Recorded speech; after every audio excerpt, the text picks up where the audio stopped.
오늘도 안녕들 하셨습니까? 책 읽는 자작입니다. 자작나무 숲에 오신 것을 환영합니다. 찾아오느라고 고생들 많으셨죠?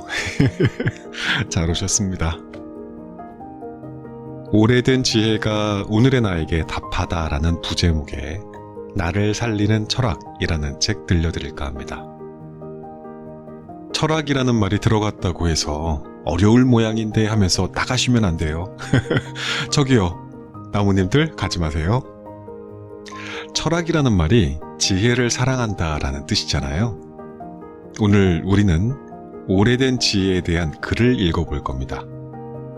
이 책은 전달 방식이 조금 독특합니다. 창작을 한 글이 아니라 면담 기록서 같은 내용이에요. 그러니까 누군가가 상담소에 찾아와서 상담자와 내담자가 나눈 대화를 옆에서 듣고 메모를 해둔 이야기라는 형식을 갖고 있거든요. 이 책에는 디오티마라는 가상의 상담자가 나오는데요. 그녀는 고대 그리스에서 지혜롭고 신성한 여성으로 묘사되고는 했다고 해요.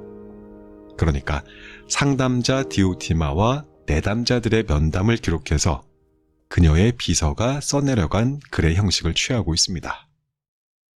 질문과 대답의 형식을 갖춘 글이기 때문에 아주 쉬워요. 원래 글이라는 건 어려울 수 있어도 말은 왠지 한 단계 꺾여서 글보다는 좀 쉽게 전달되는 경향이 있죠. 게다가 이 책의 작가는 5,000년을 내려온 지혜의 글을 현대적인 언어로 풀고자 했기 때문에 더 쉽게 느껴졌습니다. 이 책에서의 상담자 디오티마는 서양 전통, 그리스 로마의 고대 철학뿐 아니라 중국, 인도, 이집트를 비롯한 동양 철학에서도 많은 지혜의 가르침을 가져와서 응용하고 있습니다. 내담자와 상담자의 대화로 모든 이야기가 진행되는데 하나의 챕터마다 상담자가 그 대답을 한 기원이 되었던 고대 철학자들의 원문이 함께 딸려 나오는 형식으로 책이 구성이 되어 있어요. 작가는 말합니다. 시대가 바뀌었어도 인간의 삶의 양상은 비슷하기 때문에 고대의 지혜에서 현재의 삶을 살아가는 데 필요한 가르침을 찾을 수 있다고요. 100번 맞는 말이죠. 어떤 대단한 이론과 과학이라고 하더라도 5,000년이라는 시간 동안 수많은 사람들에게 검증되고 검증되었었어도 오류가 없었기 때문에 지금까지 남아있고 바로 그것이 고전이니까요. 그런데 문제는 그러한 고전이라는 장르는 늘 따분하고 어렵다고 느껴진단 말입니다. 왜 그럴까요? 당연하죠. 그렇게 오래된 말과 형식이 지금이랑 맞지 않기 때문이라서 그렇습니다. 마치 우리나라 말로 쓰여지지 않은 글을 우리가 읽으면서 이해하려고 하는 것과 크게 다르지 않거든요. 그러니까 우리와 같은 책린이들은 저를 포함해서 책 읽는 어린이들은 어떻게 하면 될까요? 맞습니다.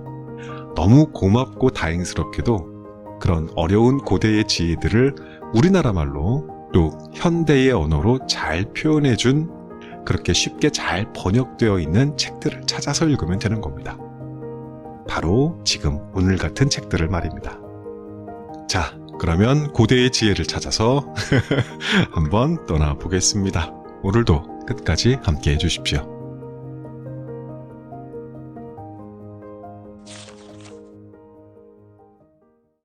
나 자신에 대한 비난은 교만에 불과하다. 30대 중반의 여자가 디오티마를 찾아와 자꾸만 죄책감이 든다고 호소했다. 모두에게 잘하고 싶은데 아무래도 잘못할 때가 너무 많은 것 같아 잠을 이루지 못할 만큼 괴롭다고 했다.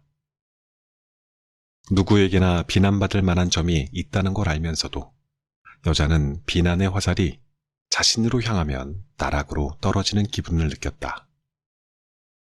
특히나 아이들을 훈육하면서 잘못한 게 너무 많은 것 같은데 과거로 돌아가 자신이 한 행동이나 말을 바로잡을 수도 없어 힘들었다. 이 사실 때문에 몹시 슬프고 끝도 없이 우울해졌다. 여자는 자기 비난으로 그간 얼마나 고통스러웠는지, 자존감이 얼마나 불안정하고 취약한지 몇 가지 다른 예를 들어 설명했다. 하지만 굳이 말로 듣지 않아도 그녀의 모습을 보면 얼마나 힘든 상태인지 한눈에 알 수 있었다. 얼굴에는 붉은 반점이 돋았고 거듭되는 걱정, 불안, 정신적 고통에 깊게 팬 주름이 가득했다. 디오티마와 나누던 대화가 중간중간 끊기는 걸로 보아 자주 울먹이는 듯했다. 디오티마. 자, 여기에서 상담자의 이름은 디오티마이고요. 내담자 이렇게 계속 대화가 번갈아 가는데 계속 디오티마, 내담자 이렇게 제가 하기가 좀 불편할 것 같아서 상담을 해주는 사람을 A라고 부르고 내담자를 B라고 부르겠습니다. 그렇게 인지하고 들어주세요. A. 교만하시네요. B. 뭐라고요? 교만이라니요? 그 반대겠죠. 저는 걱정이 많고 소심하다고요. A. 그것도 맞아요. 두 가지 면이 다 있는 거예요. 동전의 양면처럼 어느 쪽에서 보느냐에 따라 다를 뿐이에요. B. 무슨 뜻이죠? A. 용기가 사라지고 소심해지고 비관적인 생각만 밀려들 때가 있죠. 자기가 실수했거나 실패했다고 여기는 일로 스스로를 비난할 때 누구나 겪는 현상이에요. 이럴 땐 자신이 열등하고 부족하며 무가치한 존재라고 느낍니다. 그런데 말이죠. 이게 인간이 태어나는 순간부터 느끼는 근본적인 감정이라고 어느 심리학자가 말했어요. 처음 세상에 나오자마자 필요한 것 투성이인데 스스로 얻을 수 있는 거라고는 하나도 없거든요. 인간이란 어쩔 수 없이 평생에 걸쳐서 인정과 존중을 갈망하기에 어떤 형태로든 무시를 당하면 민감하게 반응하는 거예요. 이는 기분 좋은 경험을 하고 난 뒤에도 당겼던 손을 놓아버린 고무줄처럼 언제든지 되돌아가 빠질 수 있는 인간의 근본적인 감정입니다. 수많은 경험이 쌓여 내면 깊은 곳에 자리 잡고 있죠. 결코 어떤 하나의 사건에서 비롯한 감정이 아니에요. 인정과 존중에 대한 결핍감은 누구에게나 있는 감정입니다. 당신이 좀 더 강하게 느낄 뿐이에요. B. 네, 그럴 수도 있겠네요. 그런데 어째서 교만하다는 건가요? A.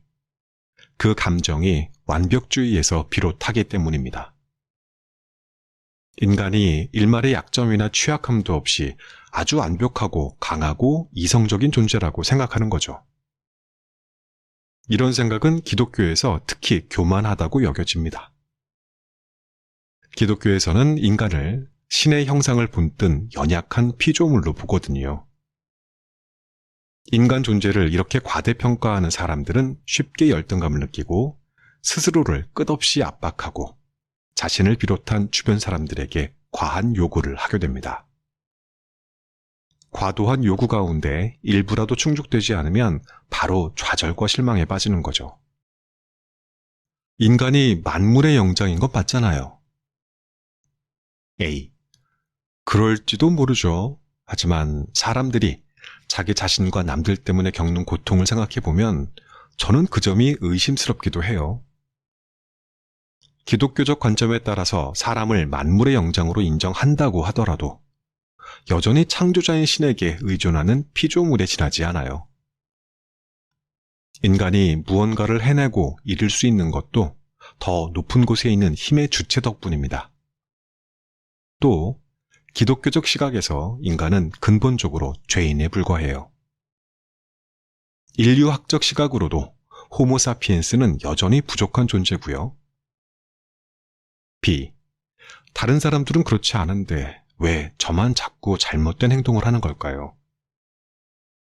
A. 진심으로 다른 사람들은 아무 실수도 안 한다고 생각하세요? 소크라테스는 너 자신을 알라고 했습니다. 이 말대로 살지 않고서는, 즉 우리 자신을 알지 못하고는 절대 행복한 삶을 꾸려나갈 수 없다는 뜻입니다. 자신을 먼저 알면 다른 사람도 더 잘 이해하게 될 거예요. B. 네, 근데 저는 이미 저 자신에 관해 수없이 생각했지만 별로 바꿀 수 있는 게 없었어요. 부담은 날로 커지고 기분은 처지기만 하고 점점 더 제 안으로 침잠하게 되던데요. A. 고대 그리스인들의 정신을 잘못 해석하신 겁니다. 말씀드린 격언은 단순히 나를 제대로 알라는 뜻이 아닙니다. 인간은 영원히 살 수도 없고 지극히 미미한 것만 알고 살아갈 뿐이며 부족한 이해력으로 생각하느라 매일같이 혼란스러워하며 잘못을 거듭하는 존재예요. 인생 자체도 대단히 복잡한데 정신생활도 그에 못지않게 복잡해요. 그러니 서로를 더 잘 이해하려 노력해야 합니다. 하지만 그러한 근본적인 사실까지 성찰하는 경우는 드물어요. 생각이 깊은 사람들조차도요. B. 그렇다면 차라리 자기 성찰을 아예 안 하는 편이 낫지 않나요? A. 그건 욕조에 담은 목욕물을 버리겠다고 그 안에 있던 아이까지 내다 버리는 꼴입니다. 성찰을 하되 잘 해야 합니다. 잘하는 방법을 이야기하기에 앞서 교각사루라는 말을 기억하세요. 여기서 교각사루라는 말은 잘못을 고치려다가 지나쳐서 일을 그르친다라는 뜻입니다. 완벽한 사람은 없습니다. 모두 저마다의 결점과 약점을 갖고 있어요. 우리는 한 배를 탔습니다.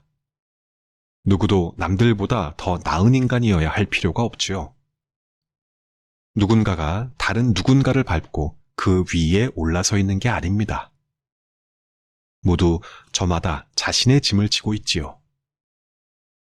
자기가 남들보다 낫다고 말하는 상황이란 마치 환자복을 입고 입원실에 나란히 누워서 그래도 자신이 조금이나마 더 건강하다며 옆에 누운 다른 환자를 깔보고 비웃는 꼴과 다를 바가 없습니다.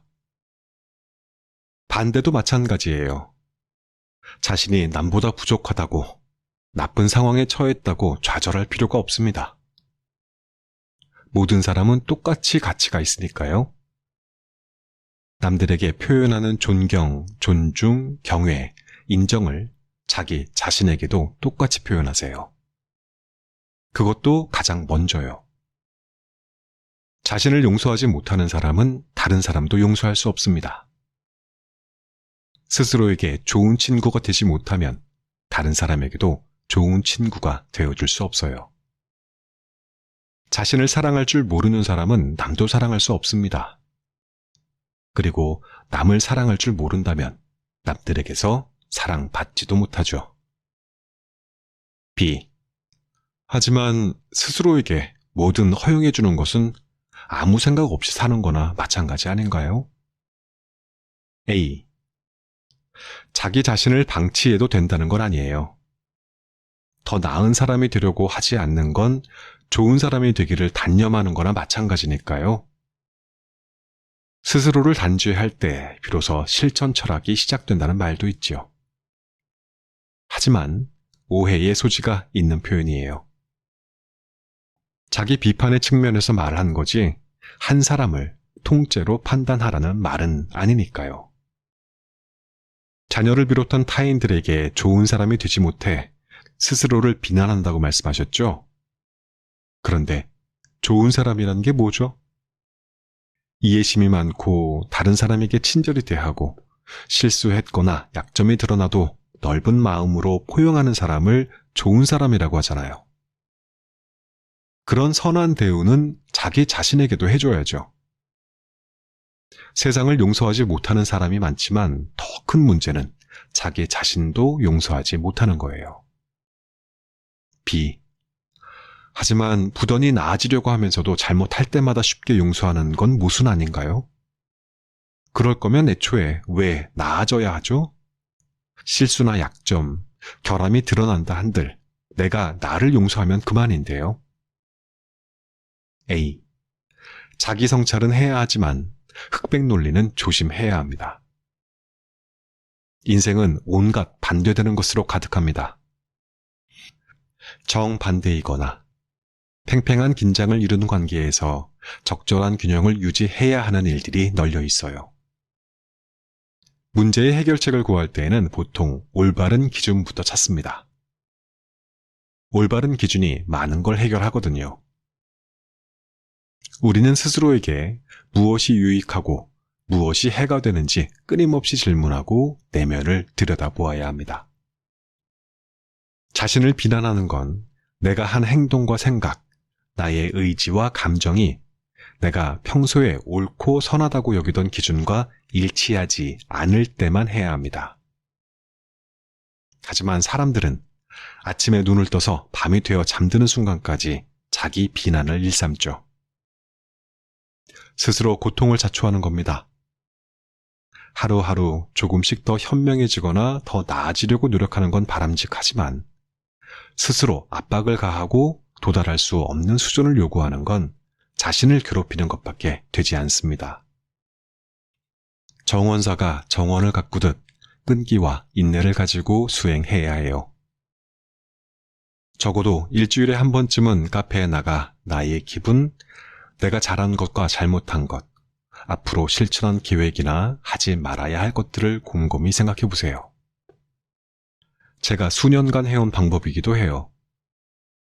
저는 생각을 정리해 둘 만한 다이어리를 늘 가지고 다녀요. 생각을 글로 써 내려가다 보면 여태 제대로 보지 못했던 나 자신의 면모를 발견하게 되고 그 시간이 쌓여서 어느새 스스로가 어떤 사람인지 꽤 잘 이해하게 되죠. 저는 그렇게 해서 나를 알고 주변 사람들도 더 잘 이해하게 되었어요. 인간의 정신생활이 어떻게 이루어지는지, 사람들이 어떤 행동을 왜 하는지 많이 배우기도 했고요. 물론 그래도 나 자신을 완전히 안다고는 말할 수 없습니다. 설령 완전히 알 수 있다 해도 그게 꼭 좋은 일만은 아닐지도 모르죠. 미처 몰랐던 자기 모습을 발견하고 놀라는 것도 물론 자연스러운 일이에요. 하지만 주기적으로 시간을 내 자기 자신을 성찰함으로써 표면적인 약점과 흠결 너머에 있는 더 깊은 상처를 발견하는 것도 바람직해요. 저도 같은 방법으로 약점과 흠결을 없애거나 줄여서 저를 바꿔나갈 기회를 가졌답니다. 당신도 한번 시도해보면 좋겠어요. 저는 지나간 일을 후회하지 않아요. 나는 단지 한 인간일 뿐이며 인간으로서 가질 수밖에 없는 약점과 한계가 있을 뿐이라고 되뇌죠. 실수는 나쁜 일이 아닙니다. 반복하는 실수만 줄이면 됩니다. 물론 말처럼 쉽지 않지요. 개인의 발전이라는 측면에서 우리는 모두 앞으로 나아가고 있어요. 잠시 길을 잃더라도 주변에 익숙해지고 곧 올바른 길을 찾을 겁니다. 잘못된 길만 찾아다녀서는 안 되겠지만 그렇다고 길을 잘못 들까봐 두려움에 떨 필요까지는 없어요. 이게 바로 우리가 실수를 대하는 태도가 되어야 해요. 알면서도 내버려 두는 게 아니라 두려워하지 않는 거죠. B. 구구절절 옳은 말씀이지만 과연 제가 잘 해낼 수 있을까요? A. 연습하세요. 연습만이 살 길입니다. 자신을 너무 옥죄지 말고 약점을 받아들이세요. 자기 자신에게 요구하는 기준을 낮추고 인간은 원래 나약한 존재임을 잊지 마세요.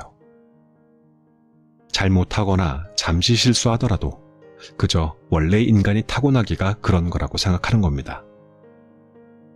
모든 걸 너무 진지하게 받아들이지 말고 가끔은 피식하고 웃어 넘기는 법도 배우세요. 우리는 자기 자신이든 타인이든 높은 기준이 아니라 있는 모습 그대로 봐야 합니다. 처음에 말씀드린 교만이라는 단어를 기억하세요. 자신에게 너무 높은 기대치를 설정하는 건 교만일 뿐입니다. 뭔가를 바꾸고 싶다면, 그래서 인생을 성공적으로 만들어 나가고 기쁨을 누리고 싶다면 파악할 수 있는 일정과 스스로 해낼 수 있는 범위 내에서 차근차근 바꿔나가야 합니다.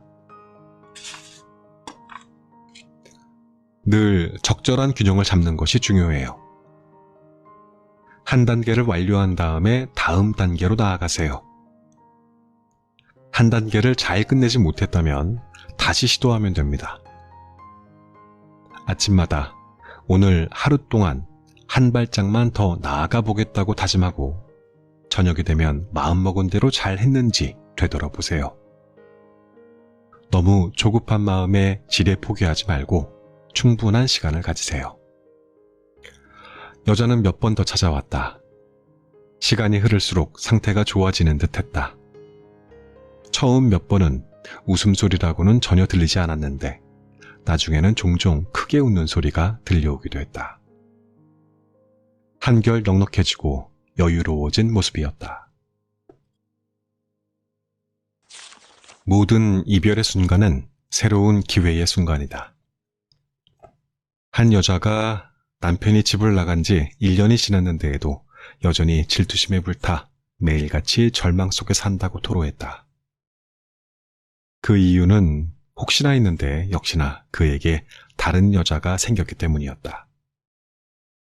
둘은 직장에서 만난 사이라고 했다. 남편은 하루아침에 짐을 다 빼버리더니 그녀에게 이제 그만 끝내자고 말했다. 다른 여자와는 상관없는 결정이라는 말도 덧붙였다. 다들 그렇게 말한다. 그렇지 않아도 다른 이유 때문에 끝내려고 했는데 내연녀가 마지막 이유가 되었을 뿐이라고 했다. 남자는 더 이상 아내와의 관계에서 얻을 게 없다고 했다. 두 사람이 나눈 모든 대화, 다시 가까워지려는 노력, 부부 상담 따위는 아무 소용이 없어졌다. 사이는 점점 멀어져만 갔고 회복하기 어려운 지경에 이르렀다. 그렇게 지금까지 와버렸다. 그녀는 너무나 당황한 나머지 처음엔 그의 말을 하나도 이해하지 못했다. 여자가 느낀 남편과의 관계는 남편이 말하는 것과는 딴판이었기 때문이다. 갈등이야 있었지만 여느 부부 사이에서나 그 정도 갈등은 있다고 생각했다. 여자가 생각하기에 갈등보다는 좋았던 시간이 더 많았다. 20년간 함께한 세월을 한순간에 내팽개칠 순 없었다. 17살인 딸도 14살인 아들도 그에겐 보이지 않는 모양이었다. 첫째는 부모의 이혼을 대수롭지 않게 넘겼지만 둘째는 아직도 침울해한다. 남편이 아이들은 자신이 키우겠다고 말했다. 하지만 한 집에서 사는 것과 따로 사는 것의 문제는 완전히 다르지 않은가. 남편은 아이들의 새로운 엄마와 다 같이 여행을 떠나겠다고 했고 그 말에 여자의 머릿속은 새하얘졌다. 아이들은 아마 이게 무슨 일인가 하고 어리둥절할 것이다. 그녀는 그가 계획한 여행을 법적으로 못 가게 막을 순 없는지 그의 행동 범위를 어떻게든 제약할 방법이 없는지 생각해 보기로 했다. 하지만 그녀의 변호사는 그럴 방법이 전혀 없다고 했다. A. 그럼 이혼을 한 건가요? B. 아직이요. 재산 문제 때문에 절차가 좀 남았어요.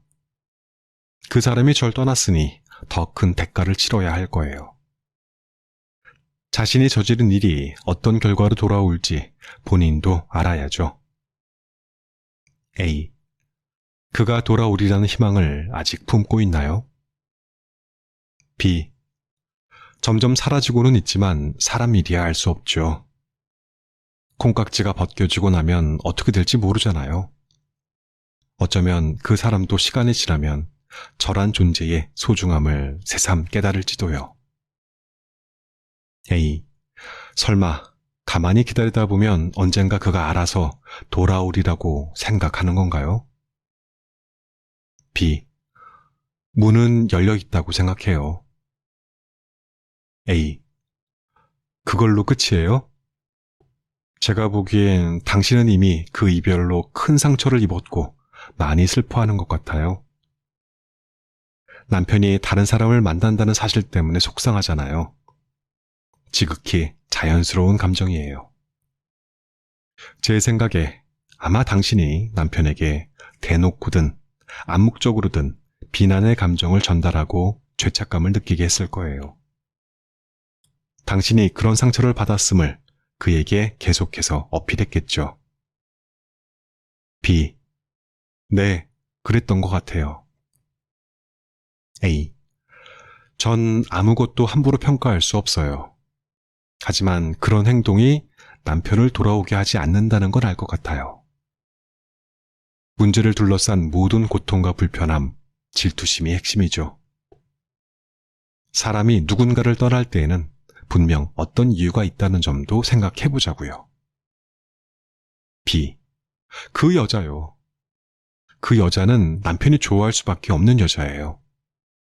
일단 저보다 어리고요. 우리는 벌써 결혼한 지 20년이 지났고 저와의 관계에 질려서 변화를 원했겠죠. 새로운 사람과의 첫날 밤은 오래된 부부의 지루한 일상보다 훨씬 달콤했을 테니까요. 하지만 그 관계에서도 언젠가 질릴 날이 오겠죠. A. 견고했던 관계에서 한 사람이 문득 떠날 땐 그 관계에 뭔가가 부족했다는 뜻이에요. 아주 근본적인 무언가가 채워지지 않고 갈망하는 것을 가질 수 없어서 목마른 채로 사는 거예요. 남편이 어떤 걸 원하고 어떤 걸 부족해 했는지 알고 있나요? B. 아니요, 전혀요. 저랑 살 때 그이는 다 가진 남자였어요. 건강한 애들도 둘이나 있겠다. 내조 잘하는 아내도 있겠다. 가족 간의 행복한 추억도 정말 많았다고요. 그걸 고작 다른 여자 때문에 하루아침에 내팽개친다고요? A. 그럴 수도 있죠. 다른 모든 일이 일어나는 이유와 마찬가지예요. 무언가 저 깊은 곳에서 내 마음대로 되지 않는 게 있는 겁니다. 그게 뭔지 추측하는 일조차 할 수 없다면 당신이 남편을 제대로 이해하지 못하고 있다는 뜻입니다. 상호 이해 없이는 어떤 관계도 유지되지 못해요. 이별하는 과정에서 상대에게 책임을 전가하고 질책하는 게 중요한 게 아니에요. 상대방에게 무엇이 부족한지 궁금해하고 그의 행복을 더 이상 지금의 부부관계에서 찾기 어려워질 때까지 내가 한 일은 무엇인지 생각해 보는 게 중요하죠. 삶에서 가장 중요한 문제이자 궁극적으로 추구해야 할 과제는 행복과 충족감을 느끼는 거예요. 단 한 번뿐인 인생이라는 선물의 가치를 온몸으로 느끼는 길이죠. 상대가 나를 떠나려고 하는 이유도 여기에 있을지 몰라요. 그런데도 이별하는 그 순간까지 서로가 행복한 관계였다고 착각한다면 분명 뭔가 간과한 게 있는 겁니다. 아니면 그걸 인정하기 싫어서 두 눈을 꾹 감은 채 모른 척하고 산 거겠죠. 겉으로만 행복하고 실제로는 거짓 속에 산 겁니다. 이미 무너지고 기울어져가는 관계 속에서 자신이 인지하지 못한 내적인 갈등 속에서 산 거예요. 병에 걸렸는데 아직 병에 걸린 사실을 모르는 것과 같아요. 증상이 드러나지 않는 잠복기라고 볼 수 있죠. 그러다 이별의 순간이 오면 그때까지 쌓인 모든 갈등이 터져나와요. 비로소 오래 묵힌 문제들을 진지하게 다루게 되는 겁니다. 오랫동안 인지하지 못한 수면 아래 도사리던 긴장의 끈이 드디어 햇볕으로 나오고 그제야 궁지에 몰린 사람들은 진지하게 마주 앉아 대화를 나누죠. 그러다 운이 좋으면 문제를 해결하고 다시 시작해 볼 수도 있는 거고요. 그래서 모든 이별의 순간은 기회의 순간이기도 해요. 장기적으로 본다면 두 사람 모두에게 좋은 일입니다. 일단 병이 있다는 게 드러나야 치유의 과정도 시작되니까요. 이따금 그게 치유의 과정인지조차 모르고 이루어지기도 하죠. 문제는 떠나는 이의 시야가 좁아지고 이미 골물대로 곪은 부정적 감정만이 두 사람 사이를 가득 채웠을 때입니다. 두 사람 사이가 아무것도 기대할 수 없는 공허한 상태라는 생각에 사로잡혀 병에 걸린 곳조차 끝까지 모를 때죠. B. 남편은 왜 그걸 모르는 걸까요? A. 이유는 다양해요. 보통은 상실에 대한 두려움, 친밀감 부족, 안정감에 대한 목마름, 과한 구속 같은 게 이유죠. 인생의 모든 건 다 지나갈 일이고 원한다고 한들 우리 마음처럼 그 모습 그대로 유지할 수도 없고 관계는 언제나 영원한 것이 아니며 오래 지속되는 게 오히려 예외적인 경우라는 인식이 부족한 탓이기도 하죠. B.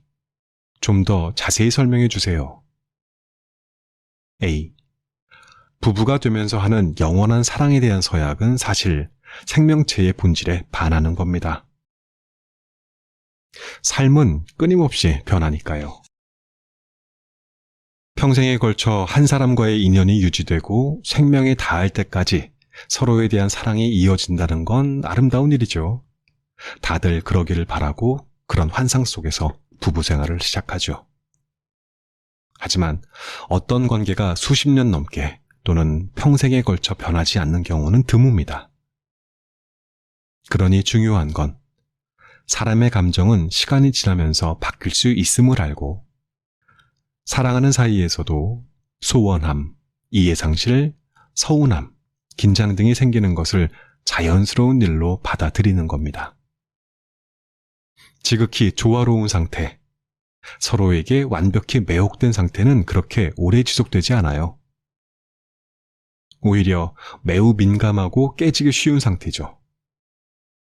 이러한 생산적인 긴장감을 수십 년간 제대로 유지할 수 있는 관계는 거의 없습니다. 배우자를 3년에 한 번씩 바꾸는 것을 관례로 만든 북아메리카 인디안 부족도 있다고 들었어요.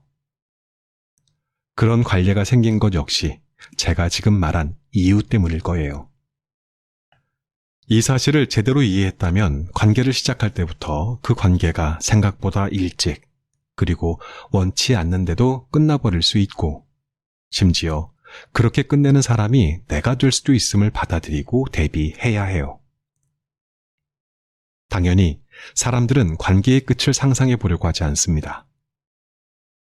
상대를 믿고 나를 믿고 우리 관계가 오래 갈 거라는 희망을 품죠.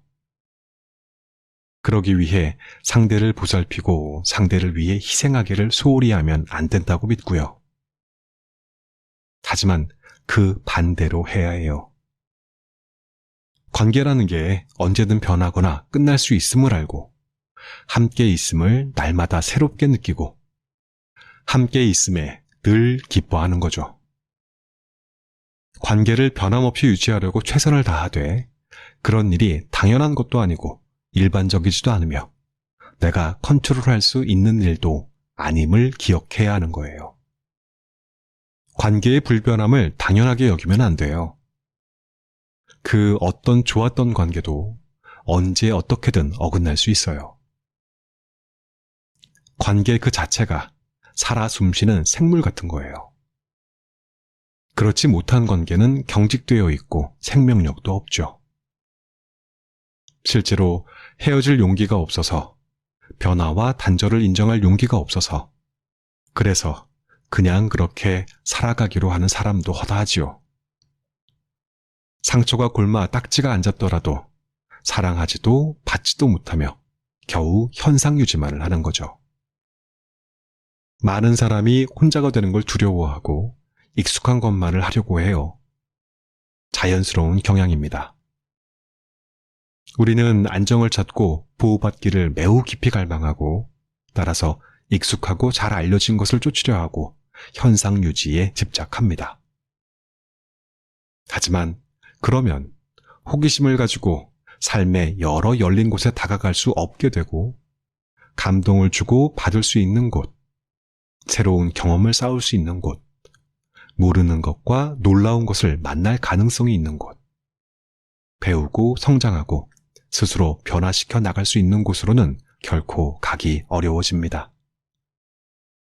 인생은 자기 자신의 변화뿐 아니라 그런 변화를 받아들이는 준비가 되어 있는 상태 그 자체예요. 그 반대는 경직, 사물화, 구속의 상태입니다. 사람들은 살면서 맺는 관계에서 안정을 갈망해요. 하지만 실제로는 불안정 속에 살고 있답니다. 많은 사람들이 이 사실을 인정하고 싶어 하지 않을 뿐이죠. B. 머리로는 이해가 되는데 마음은 그대로네요. A. 마음도 영혼의 이성이에요. 즉, 당신의 영혼은 지금 우리가 나눈 대화를 이해하지 못하고 있는 거죠. 당신 안에 어떤 고집이 통찰로 가는 길을 가로막고 있어요. B. 맞아요. 하지만 마음이 동하지 않으면 모든 게 쓸모없는 것 아닌가요? A. 꼭 그럴까요? 마음이 동하지 않더라도 자신에게 유익한 것이 무엇인지 알면 손 놓고 있는 상황은 피할 수 있습니다. 의식적이고 반복적인 생각이 마음에 영향을 미치는 것 또한 사실이죠. 배우고 개선하고 습관을 바꾸고 적응하는 것은 언제나 우리 마음에도 영향을 미쳐서 작은 변화로 이어지게 됩니다.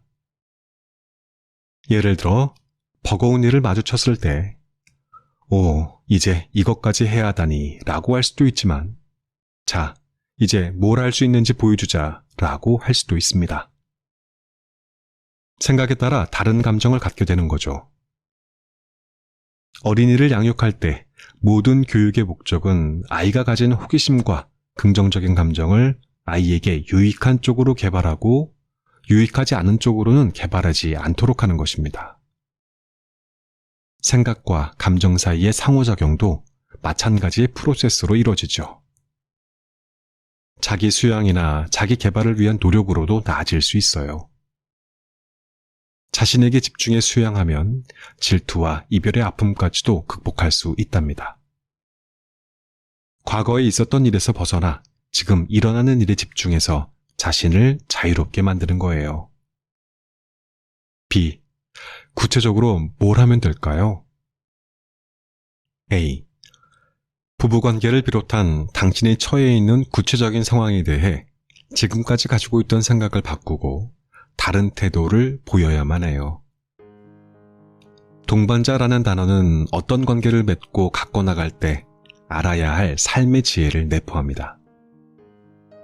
당신에게 일어난 사건을 다른 관점에서 새롭게 이해하고 재평가해야 해요. 상대에게서 시선을 조금은 거두고 그의 잘못을 덜 헤집어야 해요. 동반자 관계에서 상대의 잘못을 찾는 행동은 적절하지 않아요. 그보다는 자기 자신에게 시선을 돌려서 이 관계가 막을 내리는데 내가 제공한 원인은 무엇인지를 봐야 하죠. 가장 어려운 일이긴 해요. 하지만 내면에서 배우자와의 결속을 풀고 관계에 대한 강한 집착을 거두고 상대를 놓아주는 법을 배우기 위해 꼭 필요한 일이죠. B. 하지만 저는 그가 다시 제게 돌아오면 좋겠어요. A. 배우자가 돌아오는 게 당신과 아이들에게 정말 좋은 일일까요? 물론 제가 판단할 수 있는 일은 아니죠. 다만 확실한 건 그가 돌아올 문을 열어두기 위해 당신이 할 수 있는 최선은 자기 자신을 되찾고 내면의 상처를 치유하는 것이에요. 자기 인생을 스스로 완전히 새로 쌓아 나갈 수도 있고 내적으로 독립해서 자유로워지고 배우자 없이도 행복하게 살아가는 법을 배우면 그게 가능해져요. 그게 바로 자기 안에서의 진정한 치유랍니다. 평온함과 자신감을 갖고 시기, 질투와 같은 부정적인 감정에서 벗어나는 거죠. 새로운 삶의 용기를 얻고 더 매력적인 모습이 되죠. 그러면 남편이 돌아오든지 아니면 당신이 새로운 배우자를 만나든지 하는 일이 일어날 거고요. 둘 다 일어나지 않더라도 적어도 지금 상황을 잘 다루게 되고 만족스러운 삶을 꾸려나갈 수 있습니다. 하지만 자신을 단련해서 중심을 잘 잡아 평화와 조화 속에서 사는 사람은 오랫동안 혼자 살지는 않더군요. 설령 새로운 연인을 찾지 못한다 해도 연인의 자리를 충분히 채워주고 행복하게 해주는 여러 친구, 일, 모임이 늘어나요.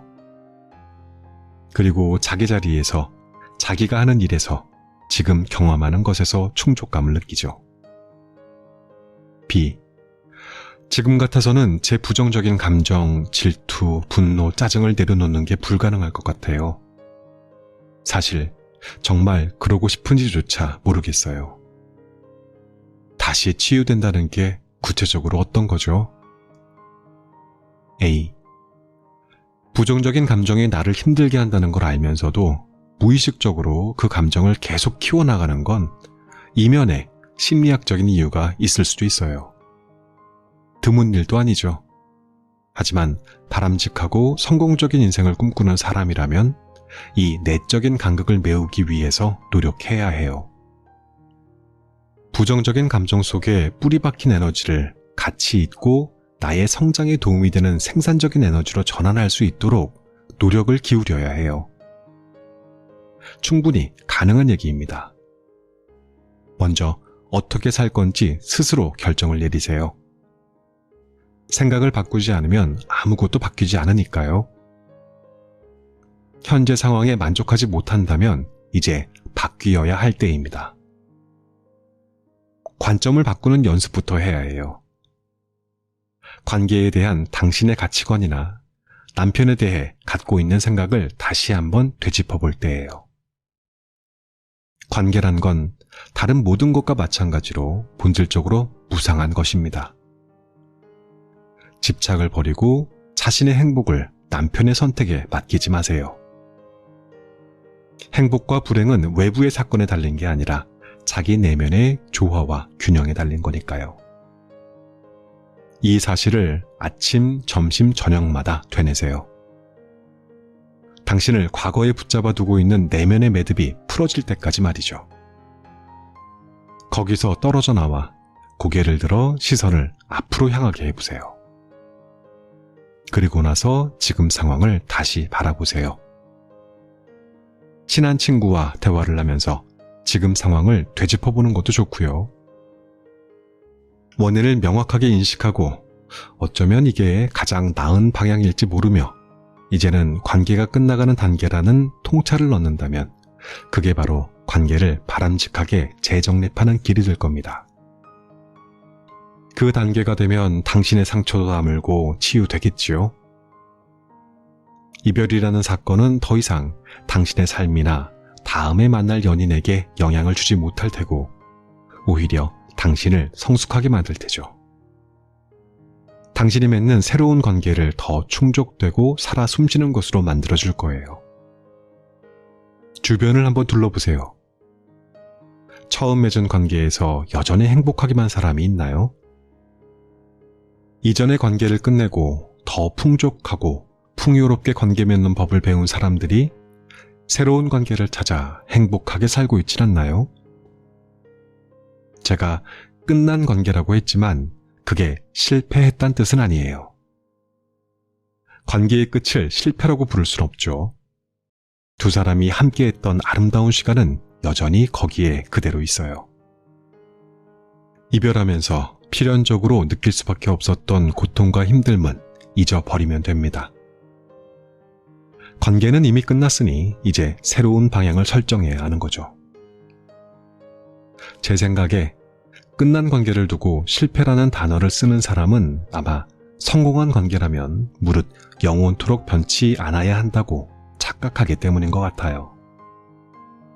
저도 살면서 매우 친밀하고 견고했던 관계가 5번 정도 있었어요. 누구 하나도 결코 잊을 수 없습니다. 모두 저에게 너무나 아름답고 충족된 시간을 선물했고 저는 각각의 관계가 결국 끝에 다다르리란 것을 알면서도 그 시간을 누렸어요. 관계가 끝날 때 찾아오는 고통 때문에 상대방과 함께한 아름다웠던 시간까지도 폄하하고 그와 함께 누린 행복을 깡그리 잊는 건 좋은 방법이 아니에요. 물론 그 관계가 이미 오래전부터 나를 소진하는 건강하지 못한 상태였다면 하루빨리 끊어야 하지만요. 헤어짐을 자기 자신의 탓으로만 돌려서도 안 돼요. 상대가 떠난 것을 자기 자신에 대한 무시이자 경멸로 느끼는 경우도 있는데 이건 순전히 인간 본연의 자기 이해 때문이에요. 나의 자존감을 타인의 평가에 무의식 중에 맡긴 결과죠. 그 반대로 해야 해요. 자존감을 자기 자신에게서 나오게 해야 하고 다른 사람의 인정과 연결지어서는 안 돼요. 이것 역시 일종의 집착이고 집착은 결국 의존성과 비독립성으로 이어지죠. 타인이 나를 인정할지 말지는 내가 컨트롤할 수 없는 일이잖아요. 자기 안에서 자존감이 생겨날 수 있도록 평온하고 독립적이며 강인한 성격을 만들어야 해요. 그러면 다른 사람의 생각 따위는 상관없어집니다. 인정해주면 좋은 거고 인정해주지 않더라도 별로 타격이 없죠. 강인한 성격은 그런 것에 무너지지 않으니까요. 서두를 필요는 없습니다. 오래 걸리는 게 당연해요. 인생 전반의 감정을 지속 가능하게 바꿔나가는 건 오래 걸릴 수밖에 없는 일이에요. 그동안 작동하던 시스템을 버리려면 우리 뇌에 저장된 사고 패턴, 평가 패턴, 행동 패턴을 바꿔야 하니까요. 이건 삭제가 잘 안 되는 거라 변화를 이루려면 덮어쓰기를 해야 해요. 뇌에서 새로운 세포를 생성하거나 새로운 시냅스 연결을 만들어내는 일인 거죠. 오래 걸리는 프로세스예요. 연습을 꾸준히 이어나가는 끈기가 없다면 예전 모습으로 돌아가는 것도 시간 문제죠. 오래 걸리고 인내심을 발휘한다는 사실 때문에 망설이지는 마세요. 빨리 시작할수록 첫 변화 역시 더 빨리 눈으로 확인할 수 있을 테니까요. B. 좋아요. 한번 해볼게요. 그리고 여자는 정말 노력하기 시작했다. 1년이 넘도록 DOT마를 꾸준히 찾아왔다. 오랜 습관을 청산하고 굳어진 생각을 깨뜨리고 새로운 관점을 갖는 것은 참 어려운 일인 것 같다. 하지만 그녀는 점차 나아졌다. DOT마가 이상적이라고 묘사한 독립적인 상태가 되었는지는 알 수 없다. 하지만 마지막에 그녀는 결국 남편을 놓아주었다. 그러자 이혼 절차는 일사천리로 진행됐다. 남편과의 관계를 어떻게든 이어보려고 했던 법적 다툼은 더 이상 필요하지 않았다. 집착 때문에 놓아주지 못해 수년간 나를 세웠던 여러 문제도 신속하게 합의했다. 이제 그녀는 자녀들에게 더 집중하고 자신에게 당당히 이혼할 힘과 이별의 슬픔을 극복할 힘이 있음을 보여주려고 한다. DOT마도 아이들에게 좋은 모범이 되어달라고 조언했다. 아이들과 대화도 많이 나누고 아이들의 고통을 극복하기 위한 싸움에도 참여해야 한다고 했다. 실제로 그런 노력을 기울이자 아이들과의 관계도 더 깊어지고 더 풍요로워졌다. 아이들도 엄마가 더는 아빠에 관해 나쁜 소리를 하지 않자 기뻐했다. 얼마 후 그녀도 새로운 연인을 만났다. 그리고 더 이상 우리를 찾아오지 않았다. 대신 전 세계 곳곳에서 엽서를 보내왔다. 아무래도 인생의 새로운 장을 즐기고 있는 모양이었다. 이탈리아에서 보내온 엽서에는 달랑 4단어만 적혀 있었다. 물론 난 DOT마에게 온 편지는 절대 읽지 않지만 너무 크게 쓰여져 있어서 보지 않을 수 없었다. 내 단어는 이거였다. 라비타 에벨라. 인생은 아름다워요.